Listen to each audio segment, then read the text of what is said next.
Hello and welcome. Ahead of the Asia Rugby Emirates Men's Championship final game, Korea versus Hong Kong, China. I'm here having a coffee catch up with the Hong Kong China head coach, Andrew Douglash. Hello, Andrew. Before we talk about the game and the team and all of this, can you tell us a bit of background about yourself? Obviously, I'm from New Zealand, Ghaith, and played as a young man back in New Zealand and school, club. Spent a bit of time in London and then came back and started coaching at club level. I'm a teacher by trade, so I taught at a school called St. Peter's in Cambridge, which has produced a few All Blacks that are currently there now. And then Interesting.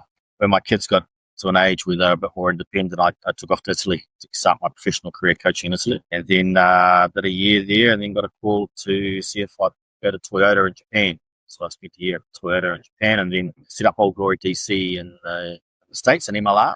So the foundation coach there. Spent 3 great years in MLR over there and then headed back to New Zealand just to be with family and then got an opportunity here in Hong Kong to part of the national program, which is exciting. So it's been, I've been very fortunate in rugby. It's been very, very good. Yeah. Taking me all over the world. So here we are looking at hopefully Saturday a really good game. To talk about the Asia Rugby Emirates Men's Championship, the game on the 5th of July, which could be the decider of Asia 1, the team that goes to Rugby World Cup. How significant is this game for the team and how is the preparation going for that? I think it's hugely important, Kate. I think World Rugby has given Asia won a pathway directly to a World Cup, which hasn't been done before. As you know, Hong Kong's been to a couple of rugby charge tournaments now to try and do that, which is always difficult because it's such a long campaign and tough campaign to get through, and it's a very expensive campaign, the rugby charge campaign. So to be able to do this and then have 2 years to plan, feel successful, extremely important, and we probably don't have a better opportunity, either Korea or Hong Kong, China, to get to a World Cup than the one we're currently in right now, to be honest. So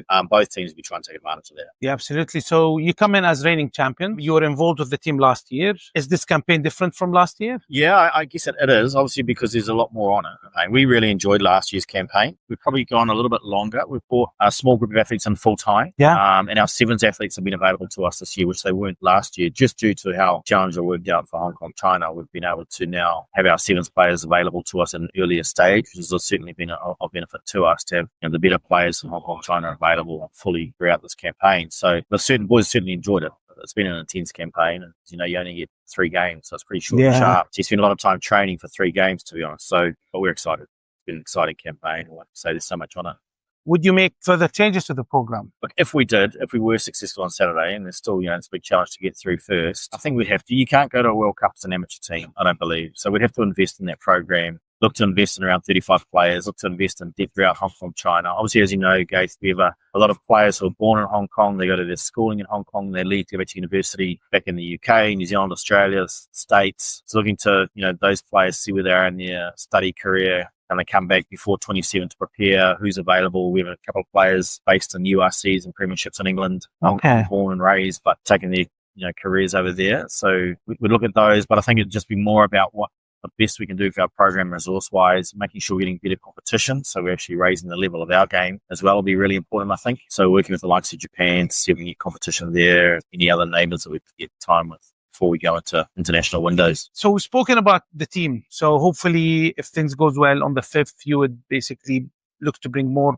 full-time players to be able to compete. What about the coaching setup? How would that impact your sort of coaching setup and backroom staff? Good question. So Hong Kong's quite unique in that we have 6 men's premiership clubs. In each of those clubs, Hong Kong, China supports a club coaching officer, CCO we call them, with each club. And those coaches then go on to be part of the national setup. Yeah. So currently we've got myself leading the program, and I've got 4 of those CCOs working with me now who also coach the premiership clubs back in Hong Kong. We probably wouldn't look to change that setup.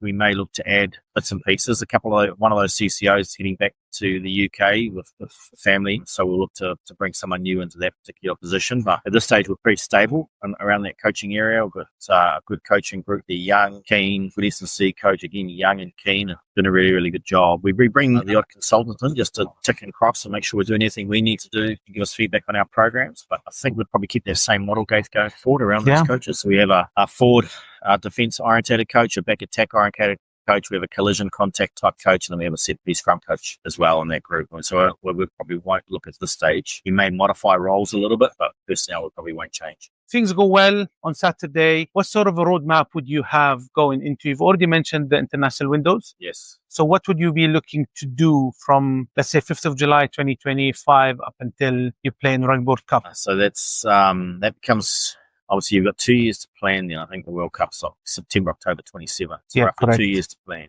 We'll give them a break if we're successful on Saturday, and there's still, like I said, a big butt round there. We would then give them a break, players a break. We'd bring them back in August, middle of August. We'd bring in a full-time group. We'd probably look to play games in October, possibly in Japan, and then we'd go into an international window in November. That looks likely to be a country from Africa, one of the African teams who's going to be going through the qualifying process as well. In July, late July. The players then go back to their clubs and play club rugby before going into the new window, probably April, May. It's an ARC competition then.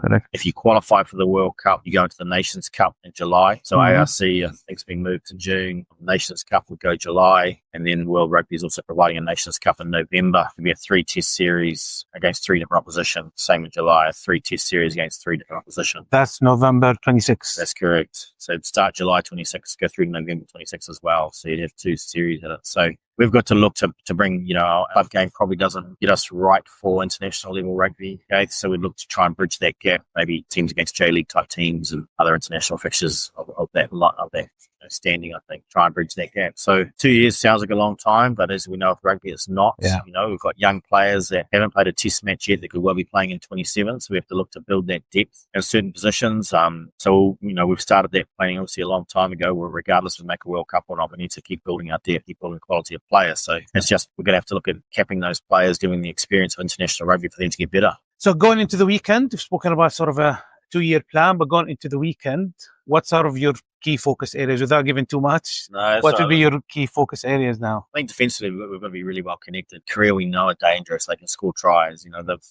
Although they lost to UAE just the other day, I actually thought partway through the second half they were going to run away with that game. They moved the ball, they looked really strong, and they're skillful and they're quick. They've got good athletes. There's some big boys in that back row, especially who carry really tough. So I think defensively, we have to be connected. We have to make sure we're not stopping them before game line and trying to slow down their breakdown, because when they get speed of their breakdown, they're really, really dangerous. So they've got threats across the park. Their back three is very good. Set a big, strong back row. So our threats right across. Traditionally, they've really enjoyed set piece as well. They've enjoyed scrum. They've enjoyed them trying to maul and drive. So we'll obviously try and match them there a little bit and just take that part of their game away from them. And then we'll play our natural game. We won't change too much, Ghaith. We've obviously had a pretty good set piece ourselves over the last couple of weeks. And once we get their front foot ball, we like to move it and provide different options. So we won't change any of that, Ghaith. So you had a big running game against Sri Lanka 2 weeks ago. Would you be looking to do sort of a similar approach? We want to play rugby. It's a game you got to enjoy, isn't it? Absolutely. Players like that type of game. We enjoy it as coaches as well, coaching that type of game. People like watching it. So we won't change away from that, but you've got to do the hard work first to be able to get the rewards of doing that. We all look to try and move the ball and play with a bit of tempo. Good stuff, Andrew. It's a big weekend for Asia, not just for Hong Kong, China, and good luck for the weekend. I don't want to take longer of your time.